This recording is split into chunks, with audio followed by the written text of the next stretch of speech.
pacing, maybe blowing off a little bit of steam. You see, she just got some really bad news. The question came softly, almost tenderly, drifting across the room like it belonged to a different life. Your daddy's little girl. You were the youngest. What did you feel your parents expected you to become? The woman answering smiled, reflective, measured. Like all parents, they want their children to be happy. They want their children to be happy.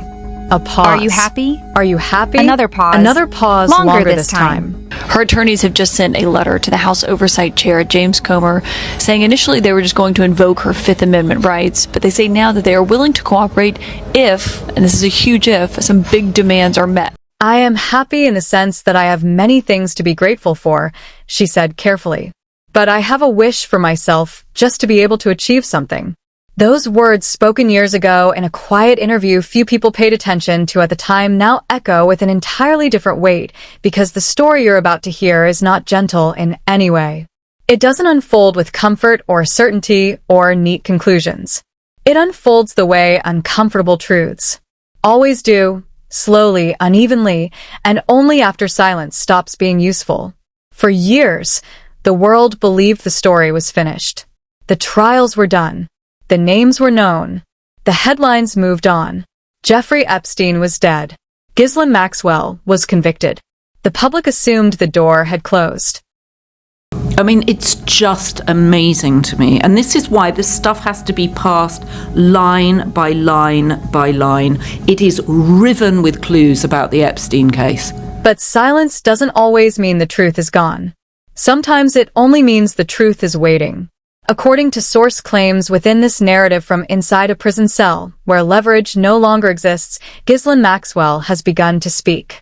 Not in press conferences, not in dramatic confessions, but in fragments, in recollections, in names mentioned without protection or fear of consequence. When alliances collapse, memory becomes dangerous. And among the names now re-entering whispered conversation is one many believed sat safely outside that world. Meghan Markle, not as a duchess, not as a royal figure, not as a public symbol, but as a woman from an earlier chapter when anonymity was currency and access mattered more than recognition. This is not a story about accusations. It is a story about proximity. According to claims, unseen images have resurfaced. Photographs taken long before global fame, long before palace gates, long before curated narratives. Images that don't shock at first glance. No scandal, no obvious wrongdoing, just rooms, gatherings, yachts, smiles that look ordinary until context is added. And context changes everything. To me, still to this day, it is my biggest shame that I carry around that I will never get rid of.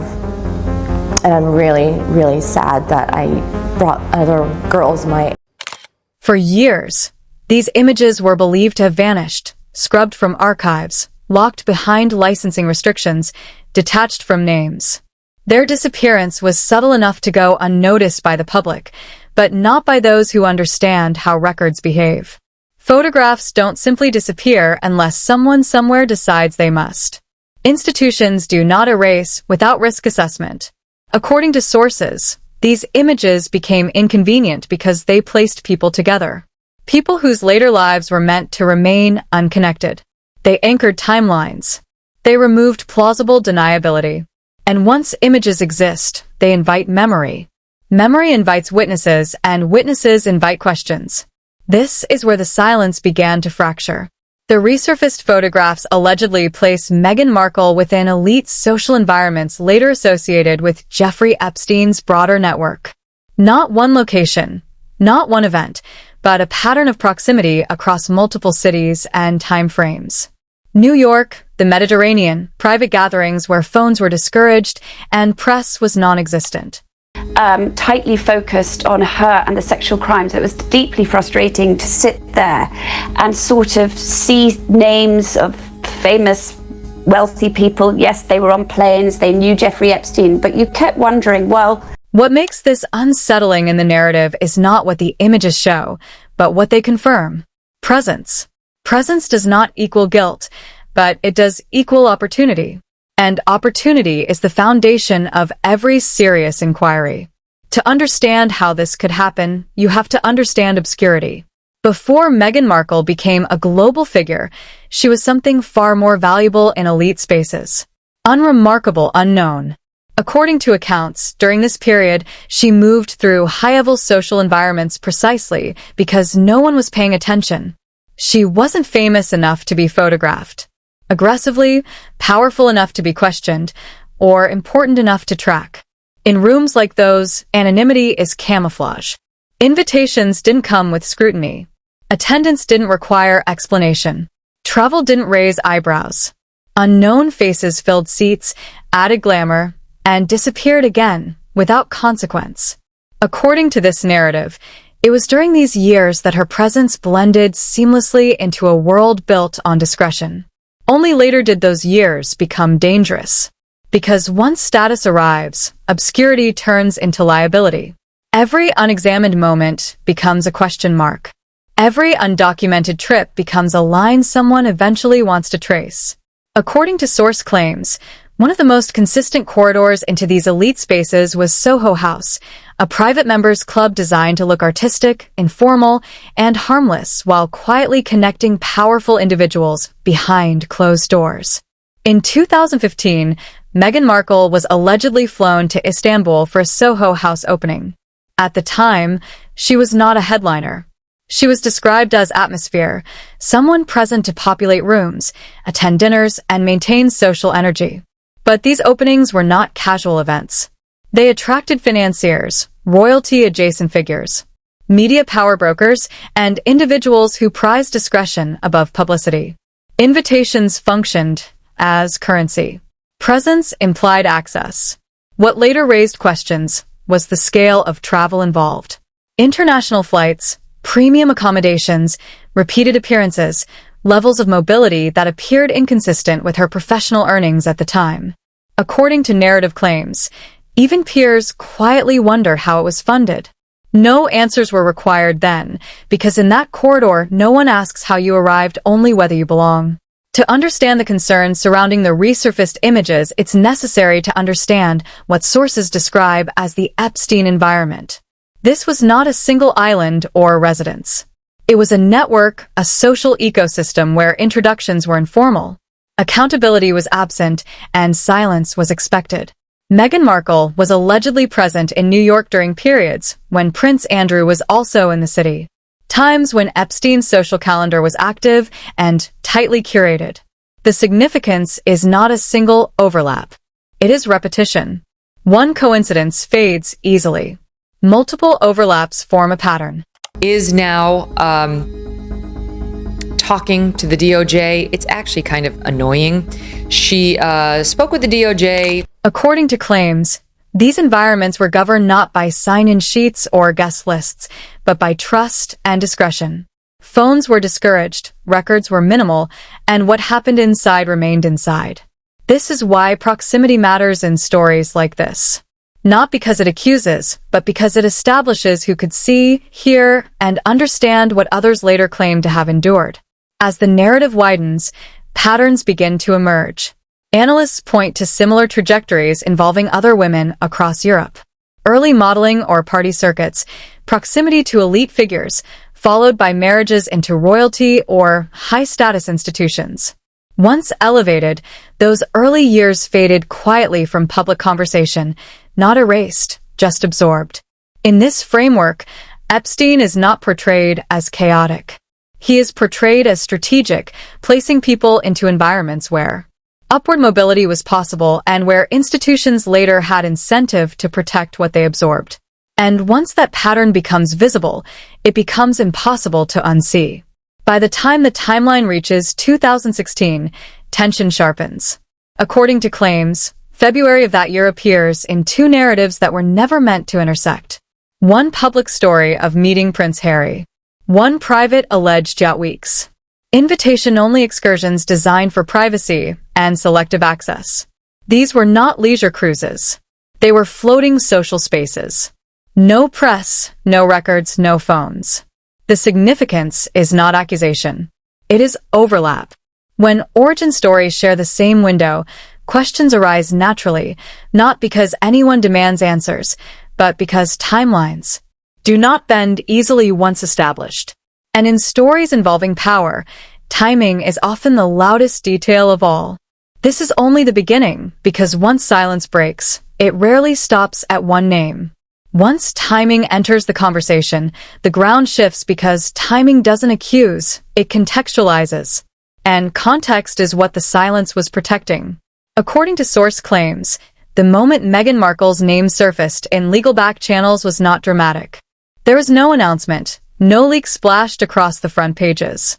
It appeared quietly in discussions about witnesses rather than defendants, about who might have seen, heard, or understood things others later described under oath. In legal language, this matters more than people realize. Witnesses are not accused. They are positioned. Within this framework, Virginia Giuffre, one of the most prominent accusers associated with Jeffrey Epstein, was said to have considered calling Meghan Markle as a potential witness in her civil case involving Prince Andrew. Not because of public status, not because of marriage, but because of proximity. 3 reasons were cited in these accounts. First, residency. Meghan Markle lived in the United States, making jurisdiction straightforward. Second, association. She was described as having known Prince Andrew during a period when his movements overlapped with Epstein's social environment. And third, most crucially, presence. She was said to have been within the same social ecosystems where key figures circulated, where introductions happened casually, and where boundaries were allegedly blurred behind closed doors. Ultimately, in this narrative, she was not called to testify. But the fact that her name entered legal consideration at all marked a turning point because once a name appears in that context, it cannot be unseen. It shifts the story from gossip to relevance, from speculation to record, and records don't disappear easily. Around the same time, something else began happening quietly. Image archives changed. Photographs that had once been accessible became restricted. Licensing options vanished. Search results narrowed. According to claims, Getty Images and other major archives appeared to remove or limit access to certain photographs connected to Meghan Markle's pre-royal years. No public explanation was offered. To casual observers, this meant nothing. But to those who understand media systems, it raised questions. Archives don't alter availability without cause. Images are assets. They generate revenue. Restricting them suggests risk, legal, reputational, or institutional. And risk implies awareness. What made this moment unsettling within the narrative wasn't the removal itself. It was the timing. The restrictions appeared after renewed interest in Epstein's network, after Maxwell's conviction, after legal discussions began revisiting who knew what and when. It looked less like coincidence and more like containment. But containment has an expiration date. According to source claims, Ghislaine Maxwell's posture changed once her sentence was secured. With no social standing left to preserve and no future to negotiate, cooperation became leverage, not necessarily for freedom, but for relevance.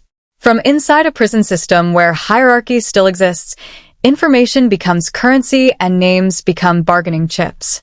Within this account, Maxwell is described as resentful, not just toward those who testified against her, but toward those who walked away untouched, those who entered the same environments, benefited from the same access, and later rewrote their narratives cleanly. The bitterness wasn't loud. It was methodical. Sources suggest she began recounting stories not as confessions, but as clarifications. Who was present? Who attended? Who traveled? Who blended in? Not accusing, just remembering. And memory, when it's detailed, can be more destabilizing than accusation. Because memory invites corroboration.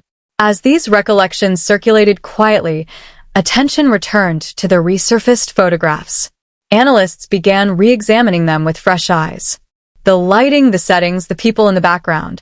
What once looked like generic social snapshots began revealing patterns, repeated faces, familiar yachts, recurring locations. In isolation, none of it proved anything. Together, it formed a map. One image allegedly showed a yacht deck at dusk. Another a private lounge in Manhattan. Another a Mediterranean port during a period known within the narrative as a hub for elite social gatherings. Each photograph anchored a moment in time. Each one reduced deniability by a fraction. And deniability, once chipped away, rarely recovers. This is where the story shifts from individual to systemic. Because according to analysts, the real scandal was never about one person.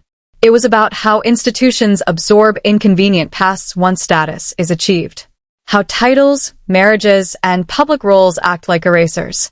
Not by deleting history, but by overwriting it. Once someone becomes useful to an institution, the institution becomes invested in their cleanliness. That's when silence becomes policy. This framework points to a familiar pattern. Early obscurity, elite access, elevation through marriage or affiliation, followed by narrative consolidation. The past isn't denied, it's simplified. The uncomfortable details fade under layers of curated biography. But simplification only works when no one looks too closely. And now people were looking again.